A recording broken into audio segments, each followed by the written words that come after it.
Hey folks, good afternoon. Before I start, let me explain the delay. We wanted to make sure that we're doing everything by the numbers. And so I got two COVID tests this morning, one in Delaware and one by the former White House doc who came up, and everything is clear. We wanted to make sure everything was clear before I came. And we were supposed to have an event after this at a headquarters, but based on the crowd size and an indoor, it was concluded by the docs that best not to do it. But I want to thank all of you. I want to thank Matt. And Matt, you're dead right. You were putting yourself on the line, and a lot of other people did all across this country in your union. And I want to thank David Way, Secretary Treasurer of Local 951, for having me here today.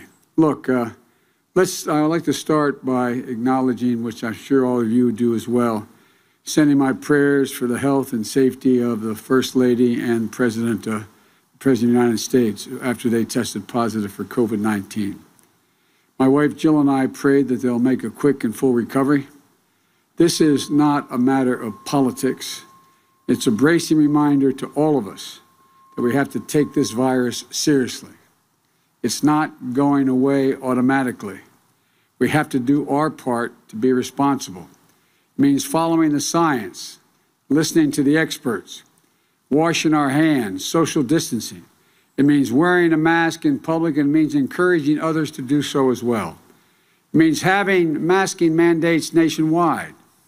The director of the CDC, Center for Disease Control, Dr. Redfield said, and I quote, and he held up a mask, he said, "These face masks are the most important, powerful public health tool we have." Then he held the mask up again and said, "This face mask is more guaranteed to protect me against COVID than a vaccine," end of quote. Leading scientists from the University of Washington tell us that we can save more than 100,000 American lives in the next 100 days alone if everyone wore a mask in public. So let me repeat that because it's so important. We can save 100,000 lives in the next 100 days, according to the head of the CDC, if everyone wears a mask in public. So be patriotic. It's not about being a tough guy. It's about doing your part. Wearing a mask is not only going to protect you, but it also protects those around you. Your mom, your dad, your brother, your sister, husband, wife, neighbor, coworker. Don't just do it for yourself. Do it for the people you love, the people you work with. The seriousness of this virus also underscores that we need regular testing with results turned around rapidly and that's available to everyone. It's not just the folks in the White House or who travel with me that deserve regular testing. It's folks in the meatpacking and food processing plants, grocery store workers. Every single American deserves safety and peace of mind. And it means we need transparency. Those who test positive need to participate in contact tracing so that everyone who they may have exposed can get tested themselves. That's how you stop transmission for any epidemic. It's basic. We need to take the science of fighting this disease seriously if we're going to save lives. And above all, the news is a reminder that we as a nation need to do better in dealing with this pandemic. Taking these steps is how we'll protect ourselves, and just as important is how we will protect one another. I hope that all those who are fighting this virus, including the First Family and so many Americans today, recover and recover soon. My prayers are with the families of the more than 207,000 Americans who've died from this virus. Many of them got up this morning at the breakfast table with an empty chair of someone they lost and they loved. We understand. And there's more than 7 million Americans who are now infected, have been infected.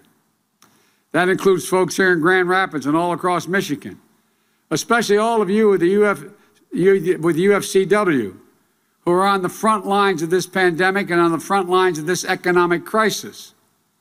The UFCW workers who have always been on the front lines of fighting for dignity and respect you deserve. I know it's been tough. This morning, the September jobs report came out, the last one before Election Day. I'm grateful for all of those who were able to get their jobs back to work again, but there's fewer jobs than we had hoped for. Millions of families, millions, are still wondering when it will be their turn to come back from the brink. And the signs, according to the national press, are not encouraging. Once again, the pace of job gains is slowing down. Once again, we're seeing temporary layoffs turn permanent. This month marked the largest single-month increase in long-term unemployment since we started keeping records in 1948. There are now an additional 781,000 Americans who've been trying to find work for at least 6 months. They've been looking for work for at least 6 months and haven't found it. And in the past, that's a sign for permanency for them. We're still down 647,000 manufacturing jobs nationwide since the crisis started. All told, we are now 30 million workers who have either lost hours, lost paychecks, or lost their jobs entirely. Participating in the labor force, participation fell last month and remains sharply down since this crisis began, especially for women. There's another roughly 700,000 people who've dropped out of the labor force, stopped looking for a job.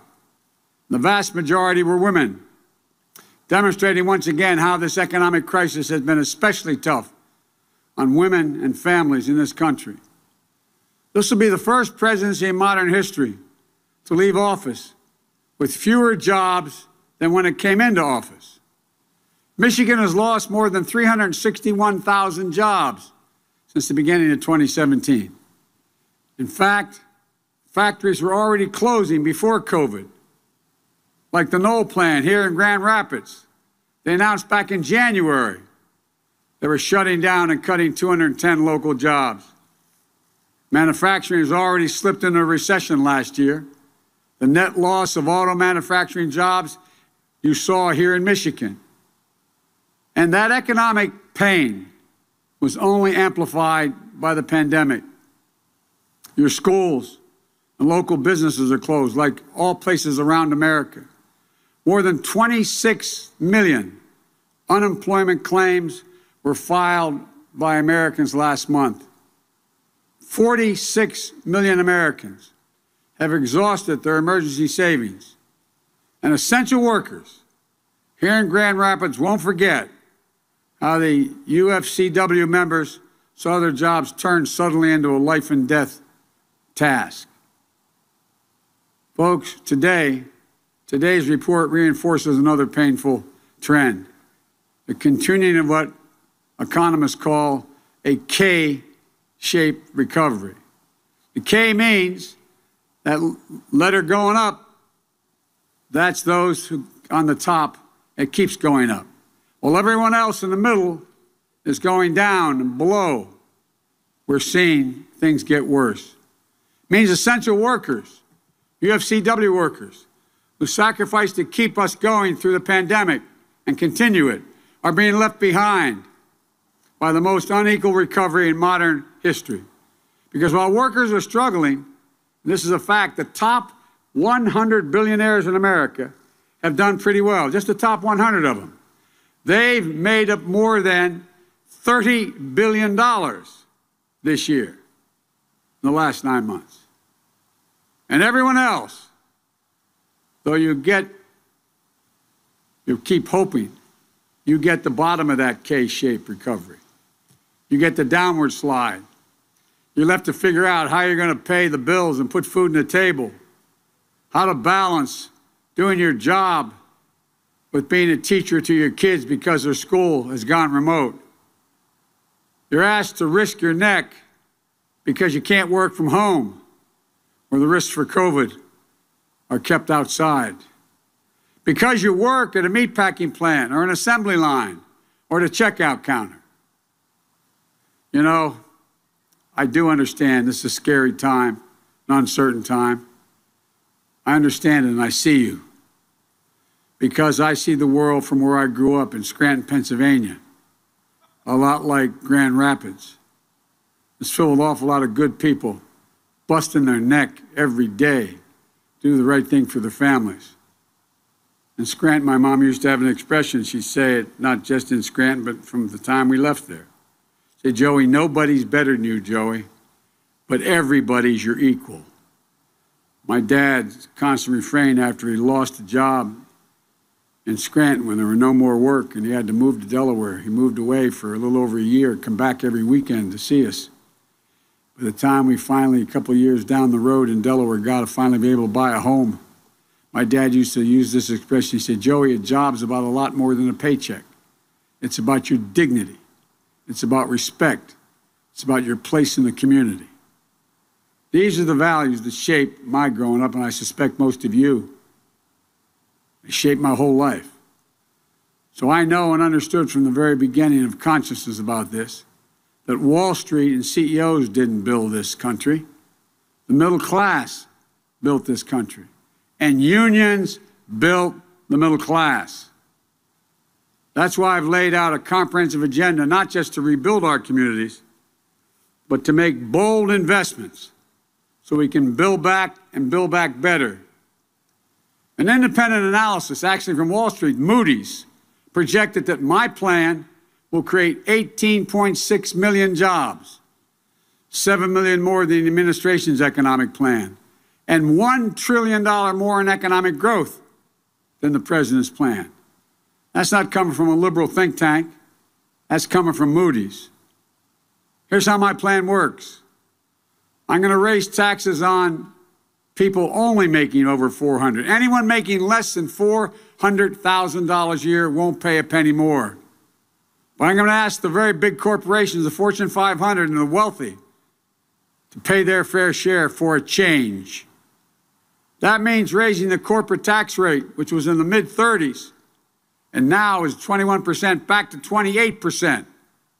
That means making sure that no big company gets away with paying zero taxes, as 91 Fortune 500 companies do today, making billions of dollars. Zero taxes. How many of you paid zero taxes? It means making sure the wealthiest Americans don't get to pay at a lower tax rate because they're making money on their investments, but they pay at the same rate that they pay for their salary. These changes in the tax code will raise the money that will allow me to invest in working people and growing the middle class, which is when I announced I was running, I said that's the reason, to rebuild the backbone of this country. Hardworking folks in the middle class. We're going to invest in creating millions of good-paying jobs, union jobs. And this is, by the way, my plan has been thoroughly analyzed by a whole bunch of folks. Take infrastructure, building roads, bridges, highways, ports, airports. We'll put millions of people to work in good-paying union jobs and create the foundation for growth in this country. Clean energy. Just upgrading 4 million buildings and weatherizing 2 million homes will create at least 1 million good-paying jobs. Leading the world on electric vehicles and building 500,000 electric vehicle charging stations on our highways will create 1 million new auto jobs here in this state. The manufacturing and technology in those areas, making sure the future is made in America, made in Michigan, with good union jobs. You know, the federal government spends $600 billion a year, your tax dollars.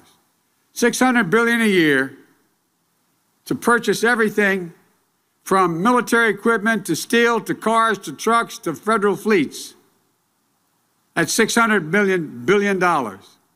When I'm president, we're going to make sure we finally make good on a commitment made a long time ago, that these products, all these contracts that the President of the United States and the federal government can award, make sure those products are made by Americans in America, making sure that that's done.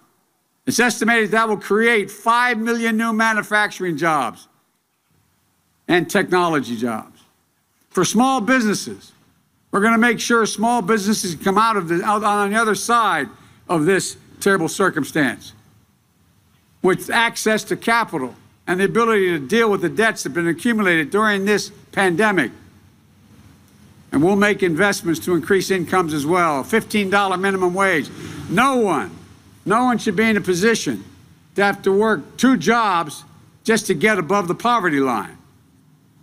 We're going to bring back jobs from America, from overseas to America, and direct billions of dollars in revitalization funds and competitive grants to help communities like those in Western Michigan compete for new business startups. For our essential workers, we're not just going to praise you, we're going to pay you a good wage to ensure you have strong benefits. We're going to ease the burden of the major costs in your life, health care. We'll build on the Affordable Care Act through a new health insurance option, a not-for-profit public option, which will give private insurers a real competitor. We'll increase subsidies for your premiums so they're lower, so you can afford the plans with lower deductions and lower out-of-pocket expenses. It will cost, that plan alone will cost over $700 billion over 10 years. But it's paid for by eliminating those tax cuts. For a 40-year-old making $50,000 a year, your monthly premium will go down by 1/3. We'll take on the pharmaceutical companies with a plan that slashes the cost of prescription drugs for up to 60%. Medicare will be able to negotiate prices for drugs, fundamentally lowering those prices. And child care. A lot of you are dealing with that now. How do you go to work if you have work and take care of your kids or an aging relative that's in trouble? We're going to make high-quality child care affordable and accessible. Every 3- and 4-year-old will have access to free, quality preschool. We're going to make sure that low- and middle-income families will never have to pay more than 7% of their income for caring for a young child. And education beyond high school. We're going to make sure that 4-year college tuitions of a state university is tuition-free for any family making less than $125,000. Community college will be free, and programs for training will be free as well. If you buy your first home, you'll have a $15,000 help to get there. These are all things that people have been talking about for a while. We're going to protect Social Security, increase the benefits for millions of seniors. The president's talking about eliminating the withholding tax. Well, that's wonderful, except for one thing. The actuary at Social Security said if that plan goes through, Social Security will be bankrupt by 2023. Folks, I promise you, we can do this. Let me close by saying this. I know a lot of people around here are tired of feeling overlooked and disrespected. I get that. The people I met this week taking a train through northeastern Ohio and western Pennsylvania, people like the dedicated elementary school teacher from Lordstown, Ohio, whose husband, when Lordstown shut down, accepted a transfer Kentucky 8 hours away each direction in order to be able to keep his health care and his pension after the GM plant closed. Folks who worry about health care, will the Affordable Care Act still be there for them? Why? Why, they ask, will I be among the 100 million Americans who could lose the protections for pre-existing conditions like asthma and diabetes, where once again women will be able to charge a higher premium just simply because they're a woman, where insurers no longer have to allow you to be able to keep your kids on a health care plan till age 26? What will happen to your Medicare benefits? Your Social Security, will they still be there when you retire? I'm asked many times in recent years, how do we get to the place where people who stock our shelves, pack our food, teach our kids like my family, take care of my wife, take care of our sick, who race into burning buildings and pick up the garbage off our streets, who did. How do we get to the place where y'all don't think we see you anymore or hear them, and most importantly, respect them? That has to change. I know it can. I come from those neighborhoods. We can get this pandemic under control so we can get our economy working again for everyone. But this cannot be a partisan moment. It must be an American moment. We have to come together as a nation. I'm running as a Democrat, but will run and govern as an American president. Whether you voted for me or against me, I will represent you. And those who see each other as fellow Americans who just don't live in red states or blue states, but who live in and love the United States of America. That's who we are. And there's never been a single solitary thing America's been unable to do. Think of this, not once. Not a single thing we've not been able to overcome when we've done it together. So let's get the heck up. Remember who in God's name we are. This is the United States of America. There's nothing beyond our capacity. I want to say God bless you. May God protect the First Family and every family that's dealing with this virus. And may God protect our troops. Thank you, thank you, thank you.